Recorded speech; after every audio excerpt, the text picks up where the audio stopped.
In today's game, Mikhail Tal unleashes a very aggressive attack right in the opening. His kingside pawns march to the 5th rank, both bishops are aimed at the enemy king, and the queen together with the rook join the attack as well. At first glance, it might seem that Tal's opponent, former world champion Vasily Smyslov, is doomed, but actually, Tal's furious attack is premature. As Smyslov himself noted, Tal was unable to restrain his temperament. With perfectly coordinated active pieces, Smyslov launches a devastating counterattack. What follows next is a true masterclass in chess strategy. With his sophisticated positional play, Smyslov completely paralyzes Tal. So let's dive in and see how deep strategy triumphs over unjustified aggression. Tal starts with e4, Smyslov replies with e5, and Tal plays the Spanish opening, knight f3, knight c6, bishop b5. Smyslov attacks the bishop, forcing white to make a decision, either to go for the exchange variation or, as is the case in our game, to retreat and retain the valuable Spanish bishop. Knight f6 follows, attacking the e4 pawn. Of course, white can defend the pawn with natural moves such as d3 or knight c3. However, white's most common plan and most natural plan is to prepare the d4 advance. So in order to do that, he must play c3 first and then d4. So if he plays knight c3 to defend the e4 pawn, the c3 square would be occupied by the knight and white won't be able to push the pawn to this square. If he plays d3, he will lose a tempo. So after he prepares d4, so he will play d4 but losing a tempo. So white wants to push the pawn, the d pawn to d4 in one move. That's why the main line is simply short castle, moving the king away from the center, and next move white is going to defend the pawn with the rook, and then he will prepare d4. He will play c3 and prepare the d4 advance. But at the moment the e4 pawn is unguarded. But still the main line for black is to ignore this and to continue the development. The black king is still in the center and the king side isn't developed, so the main line is bishop e7, the closed defense, after which white plays rook e1, defending the pawn, and prepares c3 and d4. But in our game, Smyslov goes for the open defense. Instead of bishop e7, he captures the pawn, winning a pawn, but it's only a temporary gain because, as we know, black's king side isn't developed, the king is in the center, so white will easily get the pawn back. So Tal attacks the e5 pawn. This is all theory.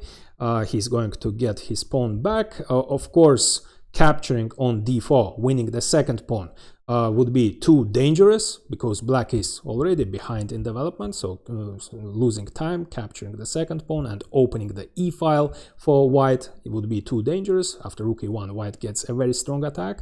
He will get one of the pawns back, also vacating the f3 square, f3, attacking the pinned knight would threaten, so that's too dangerous. That's why the main line isn't e takes d, of course.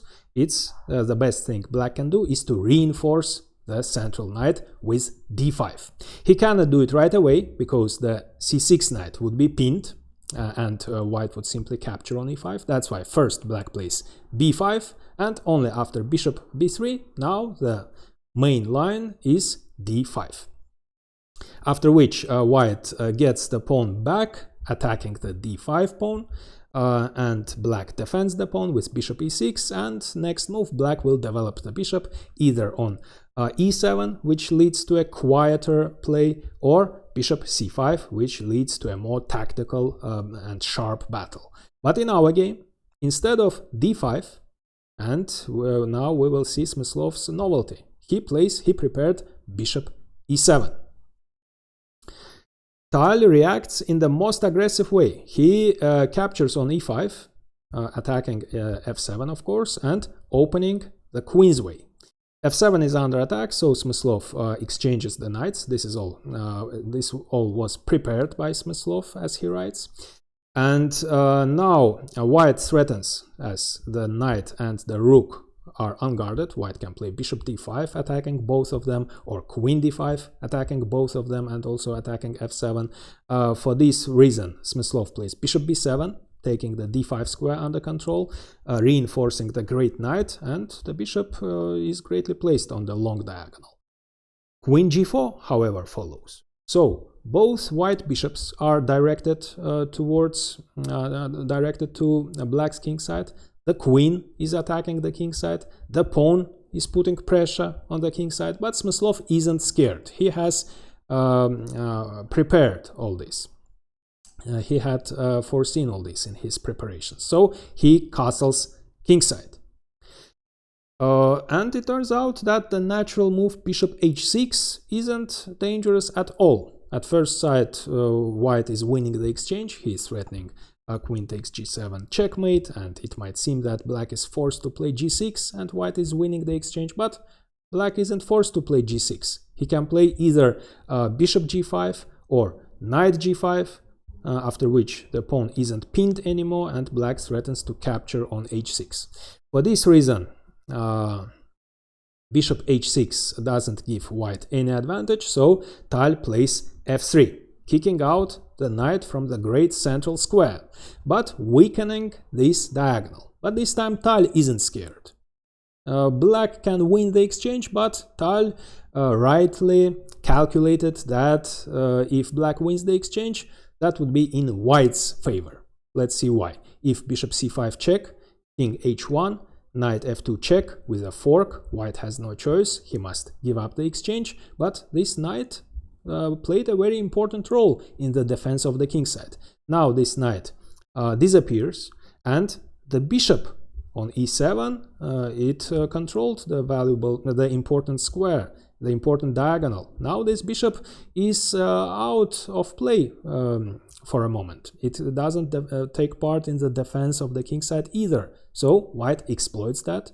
He develops the bishop with a tempo, attacking the queen, and if black saves the queen, after bishop f6, white threatens checkmate. The only defense is g6, and after queen g5, there is no defense against queen h6 with checkmate. For this reason, Smyslov doesn't win the exchange with bishop c5 check.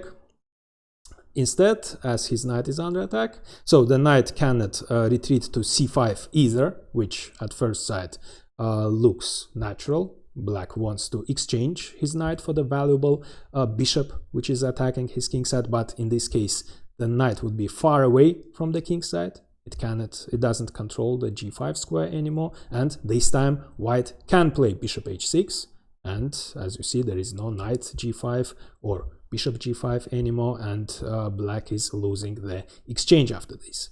For this reason, Smyslov prepared knight g5, which is the only move.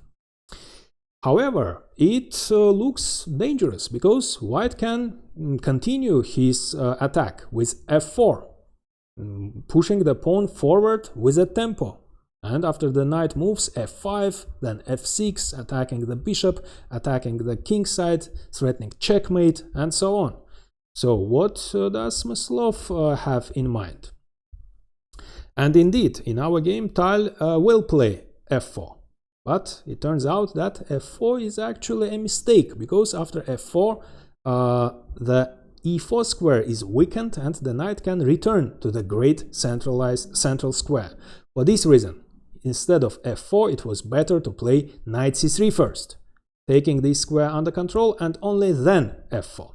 But as Smyslov writes, Tal cannot restrain his temperament, and instead of knight c3, after which white would still have a slight advantage, he plays the natural-looking f4, and the most chess players would have played it too. This is the most natural-looking move.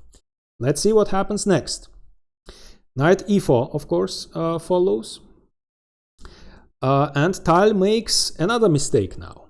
It was better to play bishop e3 in order to prevent bishop c5 check. But instead, Tal doesn't want to lose time making defensive moves, so he keeps playing in the most aggressive way. He plays f5, opening the bishop's diagonal and threatening f6, attacking the bishop and threatening checkmate on g7 after that. But f5 was another mistake, because now Smyslov could have increased his advantage by playing bishop c5 check, with a tempo, moving the bishop away from e7 so that the upcoming f6 doesn't attack the bishop. After king h1, so black didn't play bishop c5 check to win the exchange. Knight f2 check would still be a mistake, because after rook takes, bishop takes, white plays bishop h6, threatening checkmate, and after g6, white simply captures, threatening to capture one of the pawns with checkmate next move, and his position collapses. After h takes g, white can simply capture, the pawn is pinned, and with checkmate on g7 next move. However, after bishop c5 check, king h1, black of course doesn't win the exchange. Instead, so he has moved the bishop from e7, and now he should play king h8, moving the king away from the g file, unpinning the g pawn, and it turns out that white's attack fades away.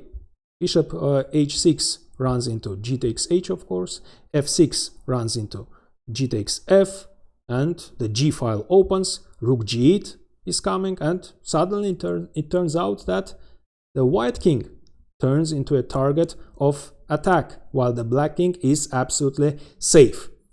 And besides that, after taking all these defensive measures, after moving the king to the corner of the board, black is also threatening knight f2 check this time, winning the exchange. So black is winning.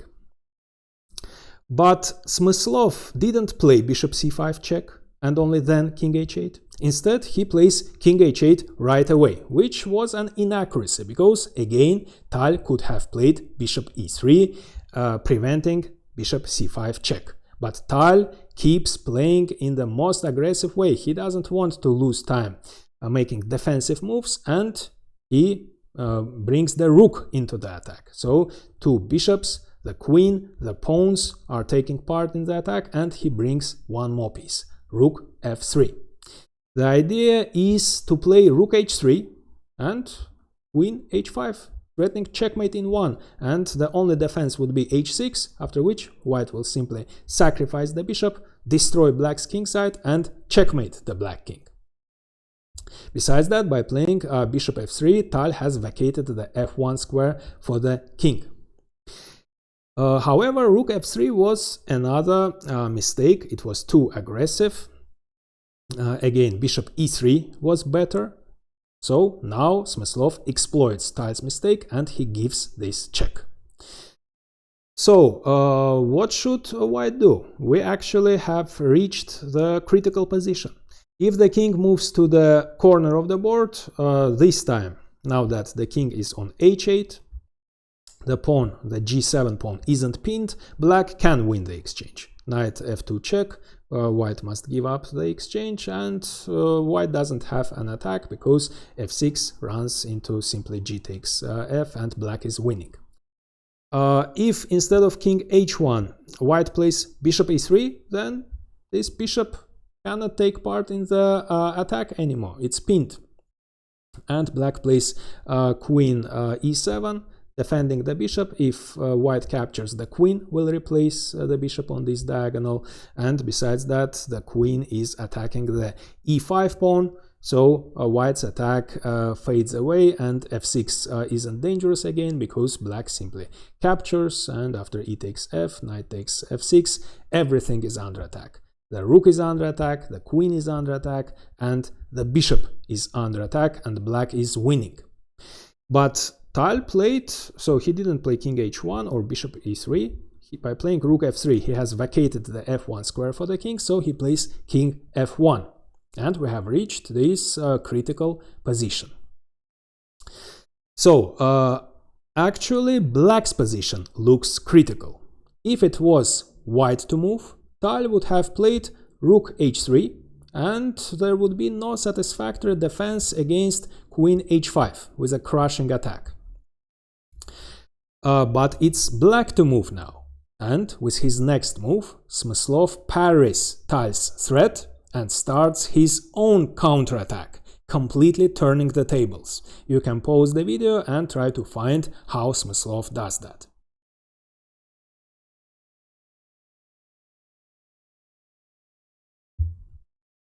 Smyslov's move is both defensive and counter-attacking. He plays d6, attacking the e5 pawn on the one hand. So if this pawn disappears, the f6 square would be accessible for the knight, and the knight will join the defense of the kingside, defending the h7 pawn with a tempo, attacking the queen. So besides that, the e5 pawn also supports the possible advance of the f pawn to f6. So if this pawn disappears, white's attack would lose a very important attacking resource. And besides that, d6 is also it's a signal for the counterattack, because after d takes e, the d file opens, and it would turn out that the white king is in trouble. Queen d1, checkmate in 1 will threaten.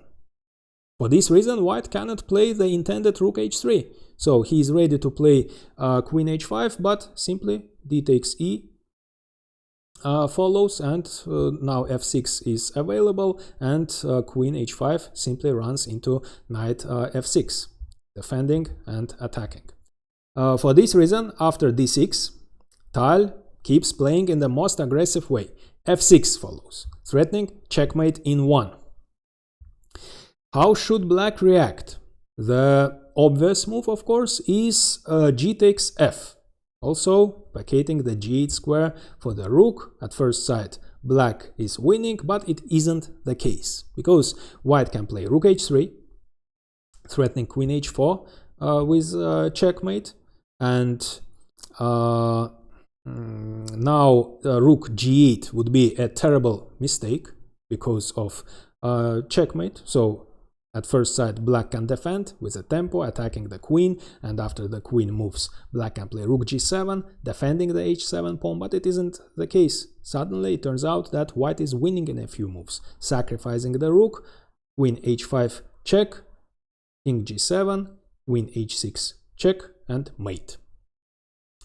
For this reason, after g takes f, rook h3, black doesn't play rook g8. Instead, he captures on e5, vacating the f6 square for the knight. So black is ready for knight f6, defending h7, or even stronger probably queen f6 check, followed by queen g6, again defending h7.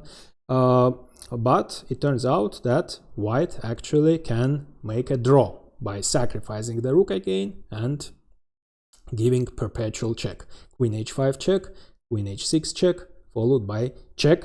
The pawn is pinned, and perpetual check. But Smyslov realizes, so after g takes h, white is going to give the perpetual check. So Smyslov realizes that actually he is already better.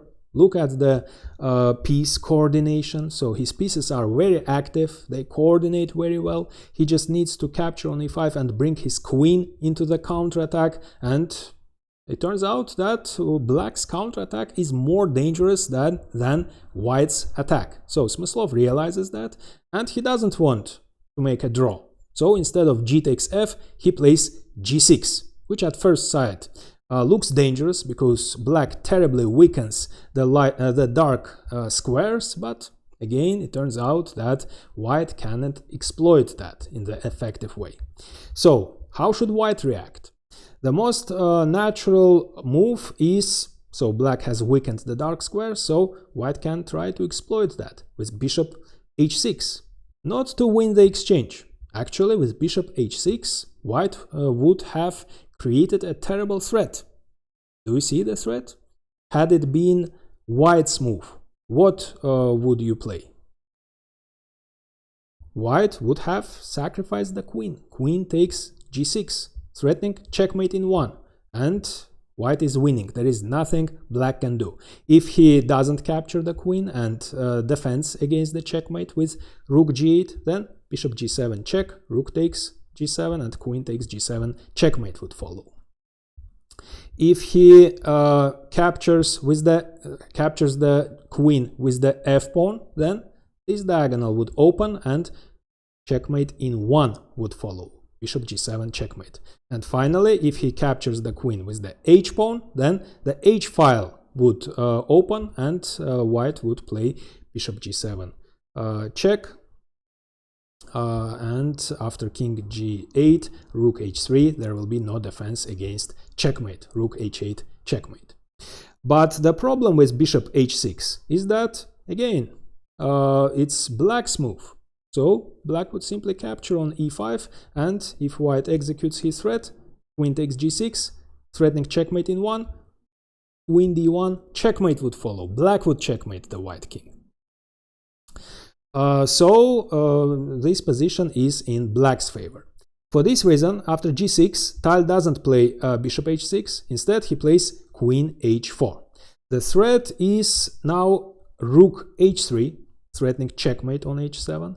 Black would be forced to play h5, and then queen f4, followed by queen h6 check and mate next move. But Smyslov doesn't let him do it. He, of course, captures on e5, and now of course, rook h3 runs into queen d1 check, and white must close, so he doesn't have any attack anymore. So how should white react? Again, if he plays Tal plays for this reason, as queen d1 checkmate check is threatened, he plays king e2, taking this square under control. And now white again has a threat. So the f4 square is under control, so there is no rook h3, h5, queen f4 and queen h6 check and mate anymore, but there might be another threat. White might play next move. Had it been his move, he would have played rook bishop h6, and not just attacking the rook. Actually, he would have a very unpleasant threat of bishop g7 check, king g8, queen takes h7 check, king takes h7, rook h3 check, followed by checkmate again. But Smyslov prevents all this by playing queen d4, centralizing the queen, vacating the d8 square for the rook.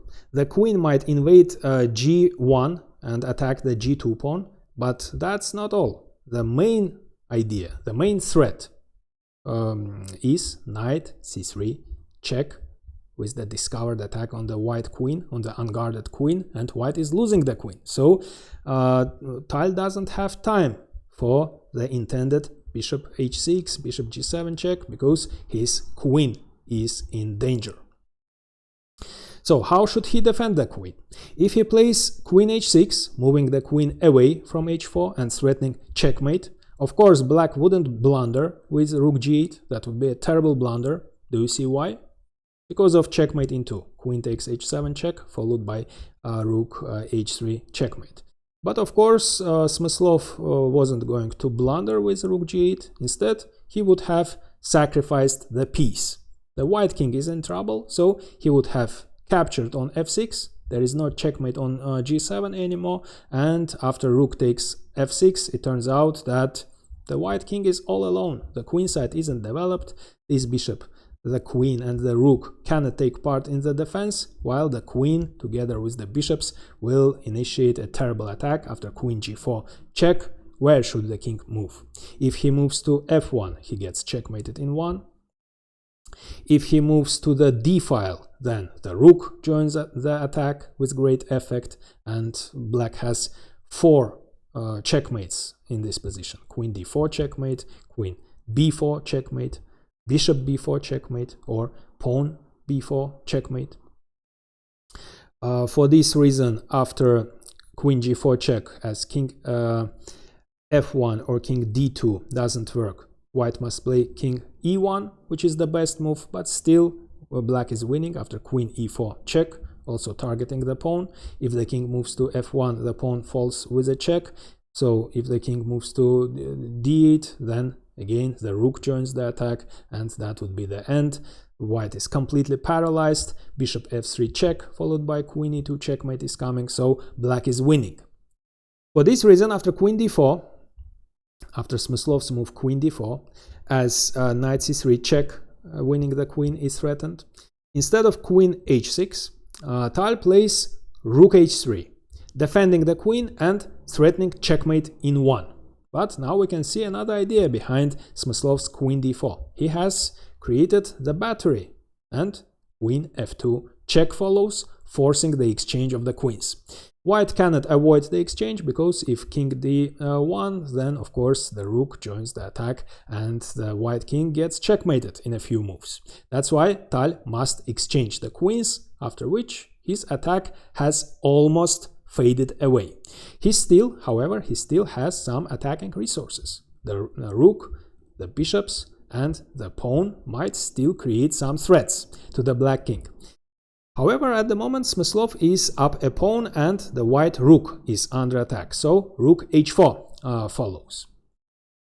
Black could have captured the unguarded g2 pawn, but the f6 pawn is more important. It restricts black and creates some threats. So instead of capturing on g2, Smyslov makes a stronger move, knight e4. He wants to capture a more valuable f6 pawn instead. Tal, however, plays bishop h6, attacking the rook, and we have reached another critical position. What should black do next? His rook is under attack. You can pause the video and find the best move.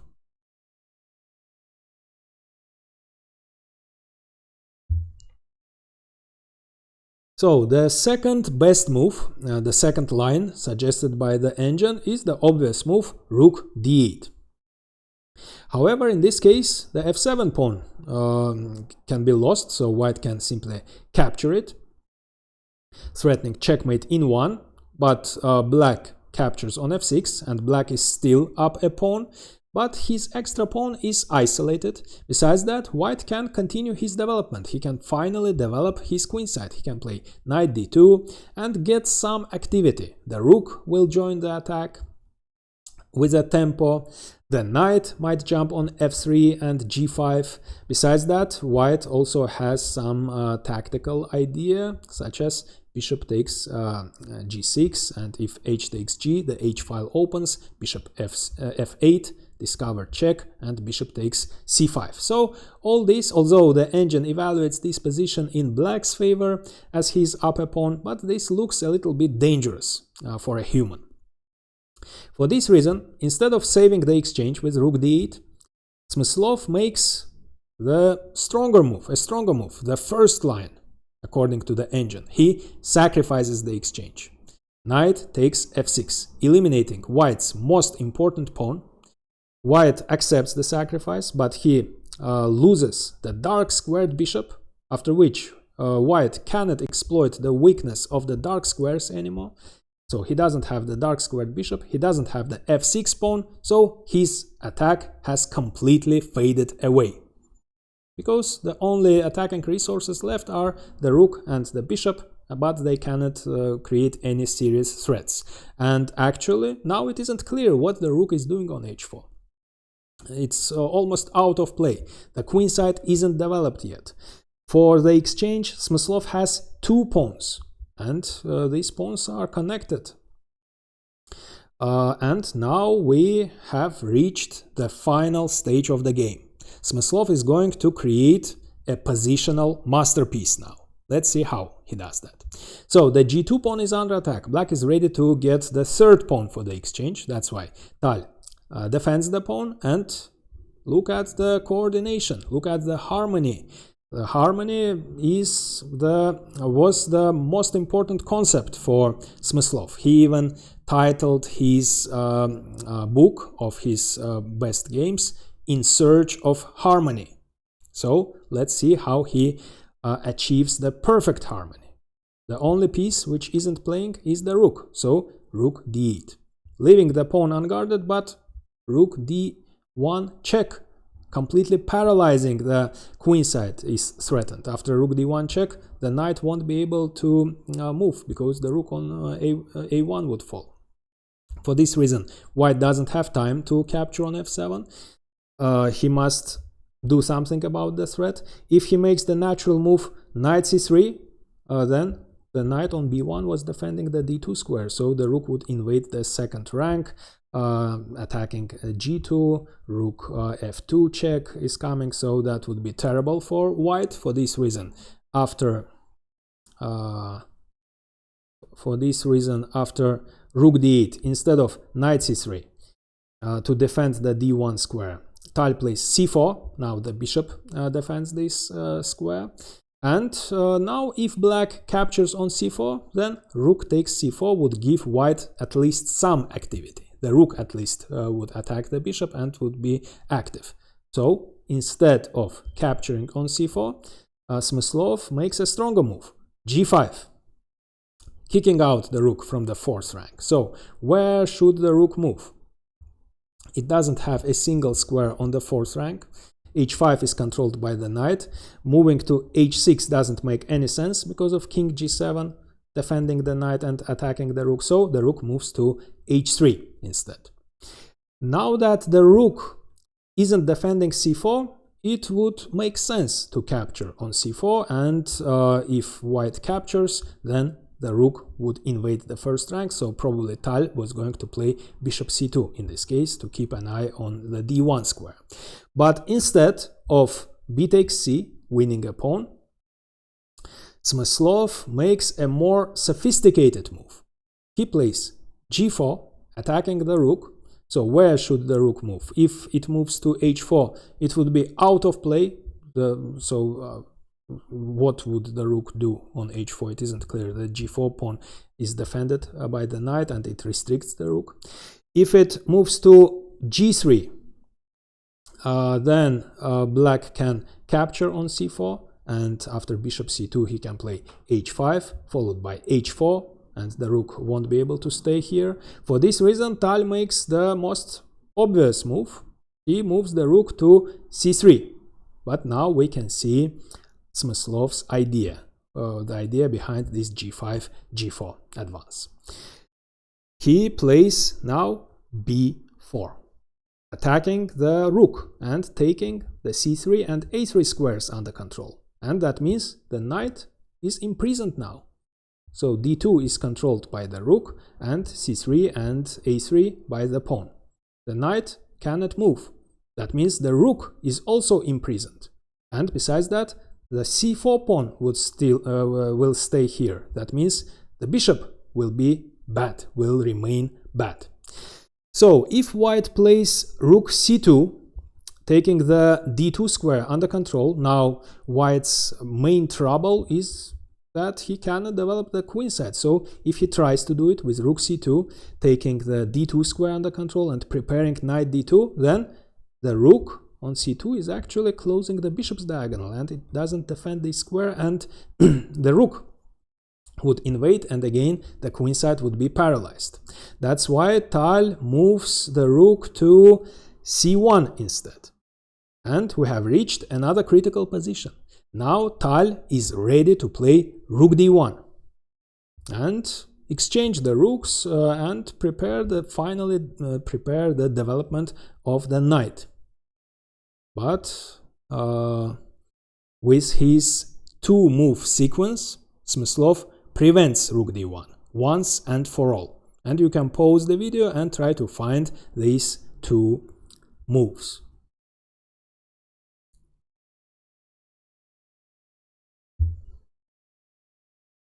So he plays rook d4, creating a threat of rook f4 check. For this reason, if white plays rook d1, after rook f4 check, it turns out so that this square is controlled by the bishop, so the king must move either to e1 or to e2. If he moves to e2, rook f2 check would follow, so the rook invades the second rank and all these pawns on the second rank falls. And if he moves to e1 instead, that isn't better because the bishop captures. So black gets the third pawn for the exchange. It's the winning material advantage. Besides that, rook f1 check followed by rook f2 check is coming, and again all these pawns on the second rank will fall. For this reason, after rook d4, as rook f4 check followed by bishop takes g2 is threatened, instead of rook d1, Tal plays g3. and again he is ready to play rook d1, but that was the idea behind rook f4. So g3 was exactly what Smyslov induced white to do. He was expecting this move. On g2, the white pawn controlled the f3 square. Now this square is weakened. White is ready to play rook d1, but Smyslov prevents it with bishop f3. So that means rook d1 is impossible, and that means the knight remains imprisoned, and that means the rook remains imprisoned too. Tal tries to at least activate the rook. The knight cannot move, but maybe at least the rook can be activated. He plays a3. Of course, Smyslov keeps the pawn on b4, so he defends it with a5, a takes b, a takes b. At least the a file is open, and Tal activates the rook. Rook a5, attacking the bishop. If the bishop moves to b6, then e5 falls. If it moves to d6, then c5 is possible. Breaking the blockade, opening the bishop's diagonal, f7 might fall, but Smyslov, for this reason, so the bishop is under attack, he plays knight d7, defending the bishop, defending the pawn, and holding the blockade of the on the c5 square. What should white do now? If he makes the obvious move, bishop a4, attacking the knight, which is defending the bishop, so if the knight retreats, the bishop falls. But Smyslov prepared bishop b6, an in-between move, attacking the rook, so white doesn't have time to capture the knight. He must save the rook, let's say rook b5, attacking the b4 pawn, but knight c5. The knight is occupying the great blockading square with a tempo, attacking the bishop, and after rook takes b4, defending the bishop, knight d3, fork was prepared by Smyslov. For this reason, after knight d7, Tal doesn't play bishop a4. Instead, he plays bishop c2. He wants to attack this knight from f5 instead, but e4 follows, restricting the bishop too, and maybe creating a threat of e3, e2 with a check. That's why rook e1 follows, taking the e3 square under control. Bishop b6, attacking the rook. So where should the rook move? If white makes the obvious move, rook d5, hoping to exchange this annoying rook, and after the exchange to finally develop the knight, then after rook takes d5, c takes d, white is ready to develop the knight, but e3, and the knight remains imprisoned. For this reason, instead of rook d5, as it doesn't let him develop the knight, Tal plays rook a8 check, so he will try to find another way of to develop the knight, and after king g7 he plays rook d8, attacking the knight. Smyslov plays f5, cementing his position, and now bishop a4, attacking the knight for the second time. Knight e5, centralizing the knight. Tal finally exchanges the rooks, and after bishop takes d4, he can finally develop the knight. The knight has a chance to jump on d2. But the b2 pawn is under attack now, so white has a choice, either to develop the knight or to give up the pawn, or to defend the pawn. If he defends the pawn with b3, then of course again e3 would follow, and again the knight is imprisoned, and knight d3 is coming, attacking the rook, and the rook wouldn't have any squares to move. Black gets back the exchange, and he is 2 pawns up.